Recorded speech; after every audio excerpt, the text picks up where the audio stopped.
His wife, Parvati, using her tantric power, she made the shape of a baby and breathed life into it. And Shiva learns up from somewhere.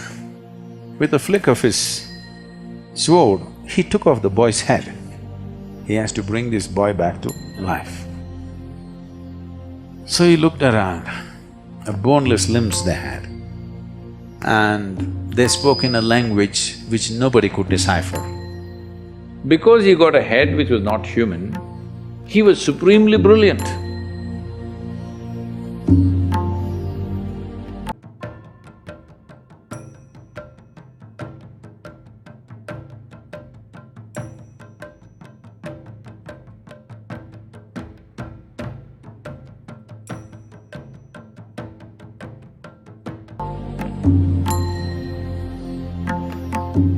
So Manasarovar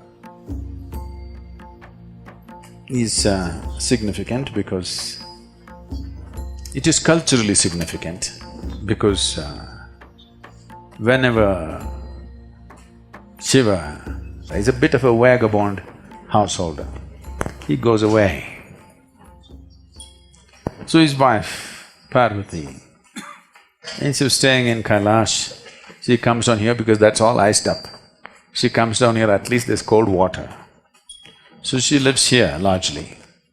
So more time was spent here than there, so many things happened here. One of the things that happened was Ganapati was born here. So he's not elephant-headed, he's Ganapati. Gana means the ganas, who were Shiva's companions. Generally, they are described as distorted and demented human beings, or beings, not human beings. They did not have human form, they had strange forms.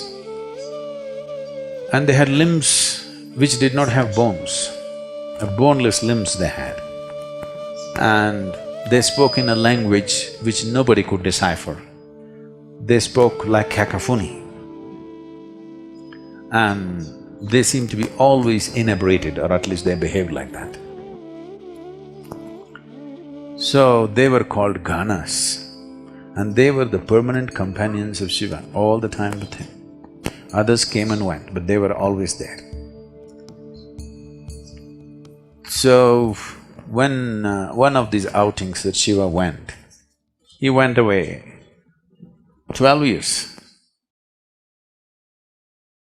There are many cultural and scientific reasons we gave for as to why he went away for 12 years, because largely whenever he went away for 12 years. So once he went away, and after 11, 12 years, he came back. Parvati sitting here on the banks of this lake. I want you to imagine, you're the just only woman sitting on the banks of Manasarovar lake, nothing here. She wants to have a baby. She's unable to have a baby because Shiva's seed is not human. So, it's clear that she cannot have a baby with him. But when she's alone, when she's with him, she's fine. When he's gone for long periods, her maternal instincts took over, she wants to have a baby. So one day, she smeared herself with sandal paste head to toe, waited for a period of time, then slowly peeled off all the sandal paste. When you do this, a certain amount of your skin or your cells will come away. Making use of this, using her tantric power, she made the shape of a baby and breathed life into it. A nice little boy came, and she was very happy in the company of this boy, and he grew up, just the two of them, nobody. And Shiva learns up from somewhere. Nobody knows where he goes. Him and his friends land up, full, all inebriated and happy, come to see his wife. He's that kind. And Parvati wants to have bath. So she set up a small barrier and asked the boy to watch out, that nobody comes this way. So the boy took this duty as a he's very proud to guard his mother. So with a spear in his hand, he's walking up and down.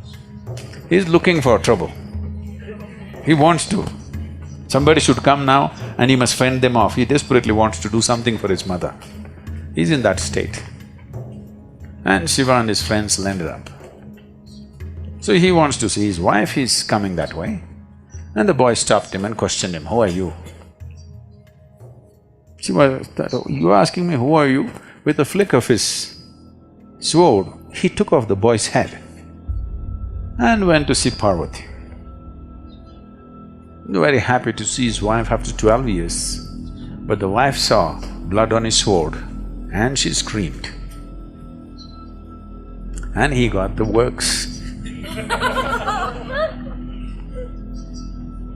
Then he doesn't know what to do. He thought after 12 years he'll get a great welcome. Here she is freaking on him. She said, "You have to bring him back to life." He said, "That's not possible, he's decapitated, he's finished. I don't care what has happened, I want him back to life." Now if he wants to have his wife, he has to bring this boy back to life. So he looked around, the ganas, they were all there, kiki, kiki, kiki, kiki, kiki, like this. So he looked around and the leader of the ganas, he asked him, "What?" He said, "Okay." So he lopped off his head and put it on the boy's head. First head transplant. So now the boy had a human body and a gana's head, the two chief of the gana's head, and he had a limb which was boneless limb. So he became a Ganapati, the chief of the ganas.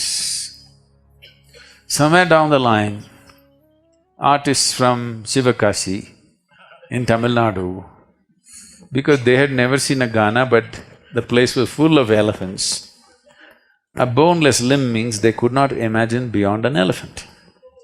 So they slowly made that into an elephant. Whatever they do even today, everybody calls it only Ganapati. Nobody calls him Gajapati, okay? Some people have started writing songs these days calling him Gajapati, but it doesn't stick. Ganesh, Ganapati is what sticks because he is Ganesh, he is Ganapati. He is the king or the leader or the chief of ganas. Because he got a head which was not human, he was supremely brilliant. Because of this extreme sense of intelligence, he did not allow anything to be an obstacle in his life. Every obstacle in life can be cleared if you have the needed intelligence, isn't it? So this is what he proved. So we called him Vigneshwara, he removed all the vignas because his intelligence is of that level. If you do not know about writing his scriptures, he told Vyasa, "Your dictation should be non-stop. If you stop, I'm going to drop the pen and go away because I'll get bored with you." This is the level of intelligence. Ganesh Chaturthi means not to boost your belly, but to boost your brain, because he's known for his brain, not for his belly. But today, to our children we have made it clear, he's known for his big belly, not for his big brain. He was essentially known for his big brain. So, Ganesh Chaturthi should be about boosting the brain, not the belly, isn't it?